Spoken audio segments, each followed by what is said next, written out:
kamu orang Melayu, kamu nggak boleh nggak Muslim, nggak boleh murtad, dan nggak boleh convert karena ada pidananya dan hukumannya nggak main-main. Penaltinya beda-beda di tiap negara bagian ya. Di Terengganu, apostasi atau murtad itu hukumannya harus tobat dalam waktu 3 hari atau dihukum mati dan propertinya diambil negara.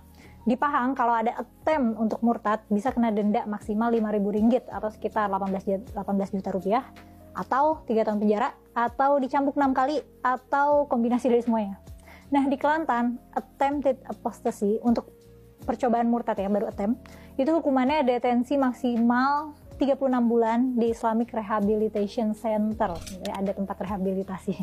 Dan kalau murtad, dihukum mati.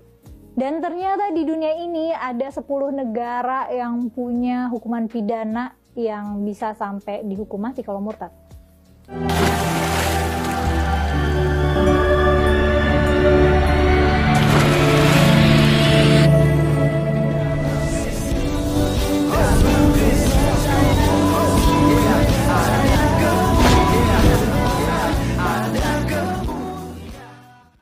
Bismil abi wal ibdi wal rohil kudus ilahu wahid.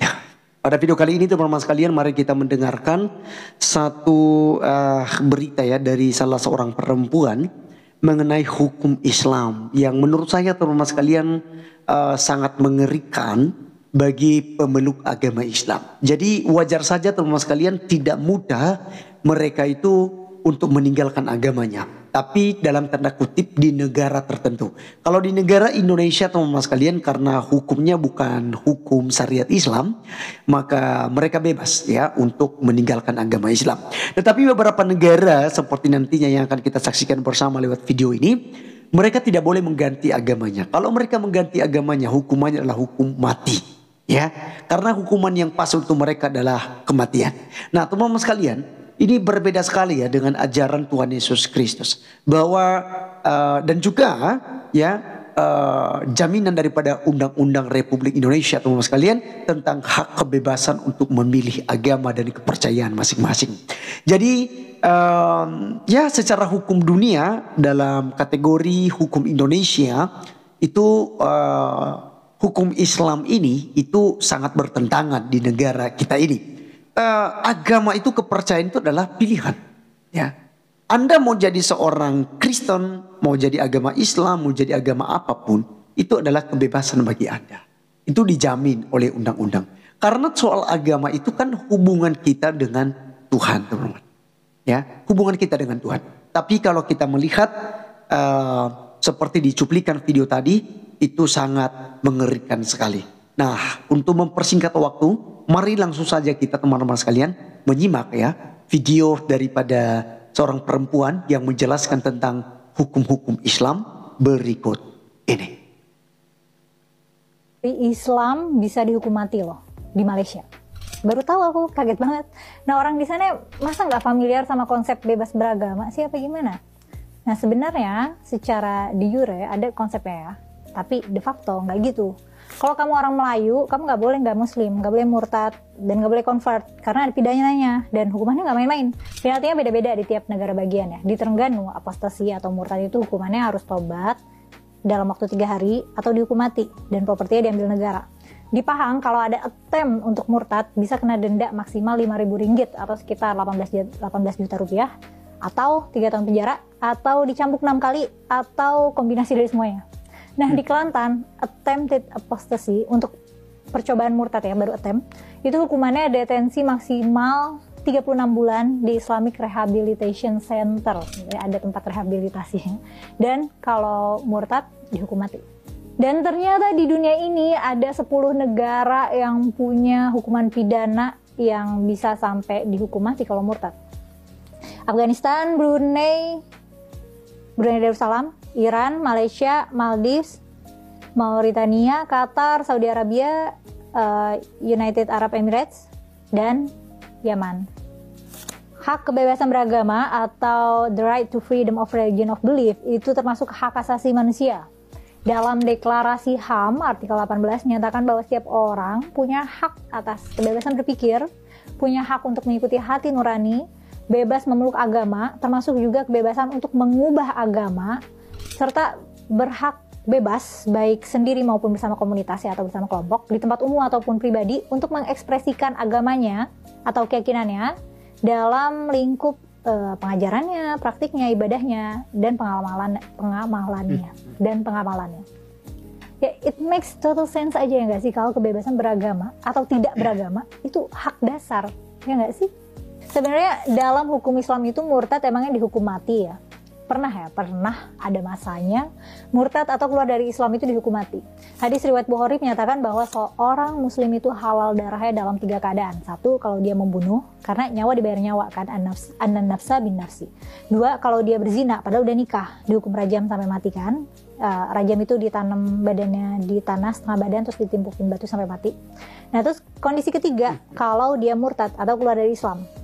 Ya, teman-teman sekalian, itulah yang kita sudah saksikan bersama. Teman-teman sekalian, setelah kalian menonton ini, apa pendapat kalian? Silahkan tulis di kolom komentar ya. Jadi buat saya sih sangat mengikat gitu ya, sangat mengancam umat gitu ya, sehingga tidak meninggalkan kepercayaan tertentu ya. Tapi secara hukum Republik Indonesia itu tentu itu melanggar hukum, karena di negara kita ini memberikan kebebasan bagi setiap orang untuk memeluk ya, bahkan mengganti agamanya ya, berapa kali pun dia mau ganti agamanya itu boleh ya, tidak ada larangan, karena itu hak personal ya, pribadi lepas pribadi, karena agama itu hubungan seseorang kepada Tuhan yang diimaninya. Nah teman-teman sekalian, Kristen mengajarkan kita untuk mengasihi ya, kita tidak pernah memandang orang dari segi agama. Secara pribadi teman-teman sekalian, saya mengajarkan jemaat bahwa kita harus menjalin hubungan kepada agama-agama lain. Misalnya kepada agama Hindu, agama Buddha, agama Konghucu, kemudian kepada agama Islam. Mari ya kita tetap menjalin hubungan, kita satu, kita bersaudara semua. Ya, apalagi kita berada di tanah air ya, Republik Indonesia ini, ya kita saling toleransi, kita saling menghargai. Kita jangan saling bermusuhan, bunuh-bunuhan, membenci hanya karena agama. Karena agama itu ada untuk menertibkan teman-teman. Ya teman-teman ya. Hanya untuk menertibkan kita. Karena agama itu dalam perspektif kekristenan itu tidak menyelamatkan manusia. Tapi yang menyelamatkan kita adalah iman kepada Tuhan Yesus Kristus. Ya kalau Anda percaya kepada Yesus sebagai Tuhan dan Juru Selamat pribadi Anda, pasti Anda akan beroleh surga. Dan jika tidak, kamu akan binasa. Nah jadi yang saya herankan, kalau sudah punya aturan agama seperti yang kita dengarkan tadi, seharusnya kan mereka tidak perlu takut gereja. Mereka tidak perlu takut tentang peribadatan orang Kristen. Tapi kalau kita melihat akhir-akhir ini, justru makin marak pembubaran ibadah Kristen, pengacauan tempat-tempat ibadah Kristen, gereja dihancurin, gereja dilemparin. Dan masih banyak lagi penganiayaan-penganiayaan terhadap orang Kristen. Dan para pelakunya siapa? Pasti agama Islam. Mereka ber-KTP, mereka beragama Islam. Dan kita melihat beberapa hari yang lalu ya, misalnya di Tangsel ya ada doa rosario, ya itu dikacaukan sampai dibacok ya. Dan kemudian tidak lama kemudian ada seorang oknum ya, PNS, itu juga mengganggu ya tempat peribadatan orang-orang Kristen. Padahal mereka sudah punya hukum. Kalau mereka takut murtad kan seharusnya tidak. Karena umatnya kan sudah diajarkan tuh. Kalau kamu ganti agamamu inilah hukumnya.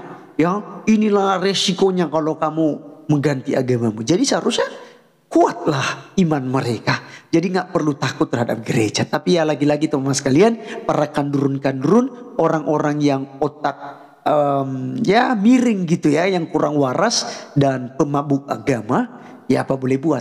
Ya tugas mereka adalah untuk menciptakan kekacauan di Republik Indonesia ini. Baik teman-teman sekalian, tetap percaya kepada Tuhan Yesus Kristus, karena hanya Yesuslah yang bisa membawa Anda ke dalam kerajaan surga. Di luar Yesus pasti kebinasaan. Saya Arif Gula undur diri, sampai ketemu di video berikutnya. Tuhan Yesus memberkati. Salam.